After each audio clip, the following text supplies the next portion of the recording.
É que as pessoas têm dificuldade para entender também que até os criminosos merecem defesas, né? Então, por exemplo, no caso do assassinato, do estupro, muita coisa não vão poder fazer, mas tem que pelo menos acompanhar, porque é um direito que ele tem, né? Sim, não existe processo sem defesa.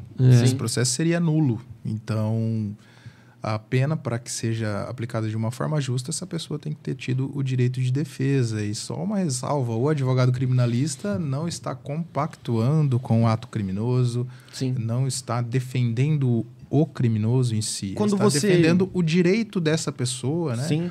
O direito que ela vai ter ali de apresentar suas razões. Quando você foi para a parte...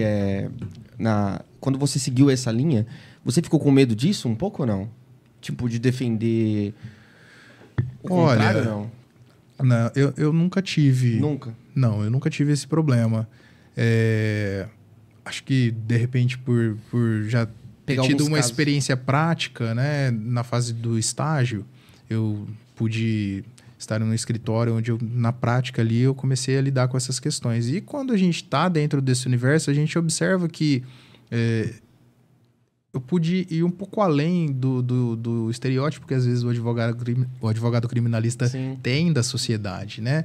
Então, nós falamos aqui bastante hoje de um caso de injustiça onde houve ali erros por parte de agentes públicos, de policiais. Sim. O Ministério Público teve alguma inobservância também, o Poder Judiciário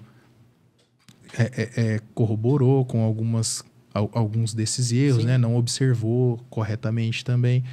E o que acontece com muita frequência? Algumas omissões nos processos, né? E o advogado criminalista, ele trabalha de que forma? Analisando, estudando um processo e extraindo dele aquilo que é benéfico para a defesa do seu cliente. Assim como nós vemos que muitas vezes existem acusações que ou são infundadas ou são excessivas, né? Então, eu nunca tive esse conflito em, olha, eu tenho que defender uma pessoa que chegou no escritório e falou, doutor, foi eu que pratiquei o crime mesmo. Não, tudo bem. Sim. A gente vai fazer a sua defesa e vai tentar fazer o melhor possível. Porque do outro lado, tem a polícia militar, tem a polícia civil, tem o Ministério Público.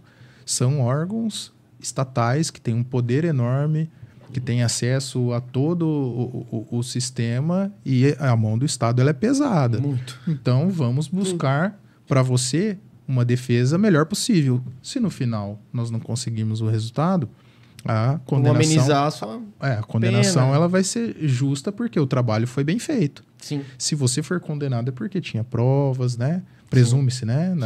Porque tinha provas, é porque havia certeza da sua atitude ilícita. O trabalho do advogado criminalista é, de fato, deixar que a condenação, quando ela aconteça, tenha sido por uma questão verdadeira.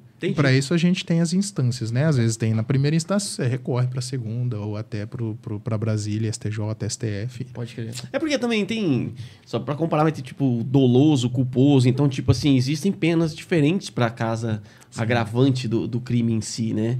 E aí de repente o cara é culpado de fato, sabe que é culpado, o que ele precisa é só ser enquadrado dentro do dolo dele de verdade, né? Sim, essa questão do dolo e culpa aí, os crimes mais comuns que acontecem são a pessoa que está embriagada na direção de um veículo, atropela ou mata alguém, digamos, uma lesão corporal, um homicídio culposo de trânsito ou doloso.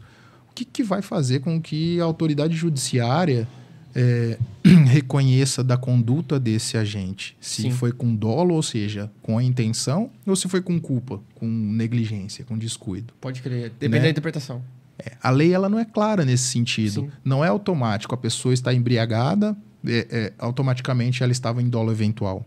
Não, na jurisprudência a gente vai buscar esse entendimento de que seria necessário um combo de elementos. Então, a pessoa estava embriagada.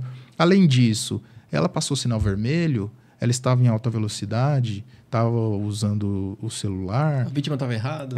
Vai Então, assim, muito quesito, né? Seria um combo de omissões, de negligência, de descuido, para que caracterizasse o dolo eventual, que seria essa pessoa não necessariamente diretamente ter tido a intenção, Sim. mas ela sabia que todas essas condutas somadas causariam um potencial risco tão grande que ela assumiu causar o dano. Sim. E aí sim, ela pode ser julgada por dolo eventual. Mas na ausência desse combo, apenas essa pessoa estar embriagada e causar uma lesão ou morte, majoritariamente tem sido entendido que essa pessoa agiu com culpa. E aí, às vezes, a sociedade realmente não entende. Por quê? Tá a pessoa bêbado. estava bêbada, causou uma morte no Assumiu. trânsito e foi colocada em liberdade. Ora, mas como? E aí é simples para nós que somos operadores do direito. Não existe previsão de prisão preventiva no Brasil para crimes culposos. A pessoa, quando pratica um crime sem a intenção, sem o dolo, crime culposo, essa pessoa não pode ficar presa preventivamente.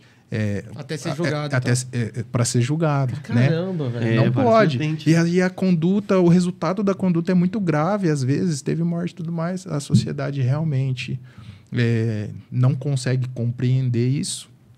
E o advogado criminalista é o que leva toda... Pode crer. Interpretar isso, né? Nossa. No caso da civil, quando você fala... aqui nós falamos do caso mais emblemático, que foi do motorista do Fábio, que é a questão da indenização. Mas a civil vai por várias artes, né? Por várias áreas. Tem, várias áreas, né? Então, assim, tem a parte família, sucessões, divórcio, que é... Tipo, O pessoal tá se divorciando muito aí? Tá.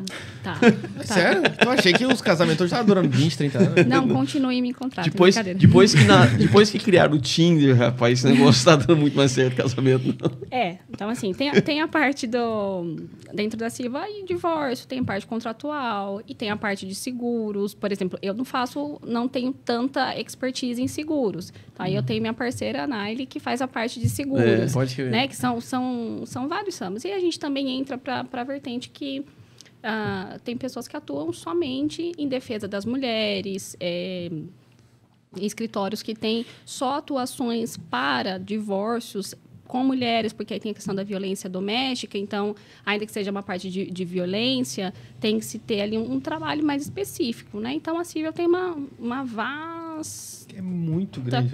Para cada especialidade, existe várias áreas dentro dentro dela. Dentro da Direito do civil, por exemplo, consumidor. direito do consumidor seria bem separado, mas dentro da civil tem o direito médico, que é uma coisa maravilhosa, que eu adoro, que aí você começa a trabalhar com erro médico, não só erro médico, questão do SUS, para pedir medicamentos, fralda, Pode crer. leite. Então, assim, a parte civil ela tem bastante coisa.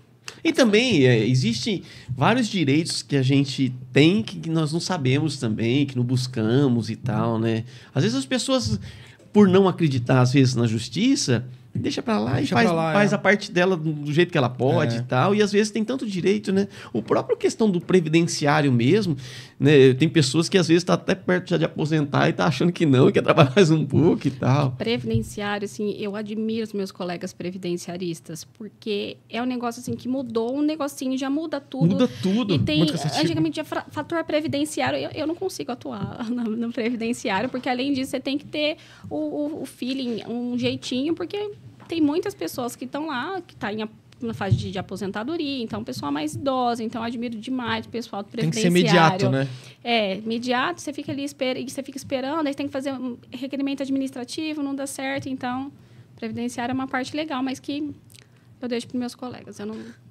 Cada um no seu quadrado, Cada né? um No seu quadrado. É.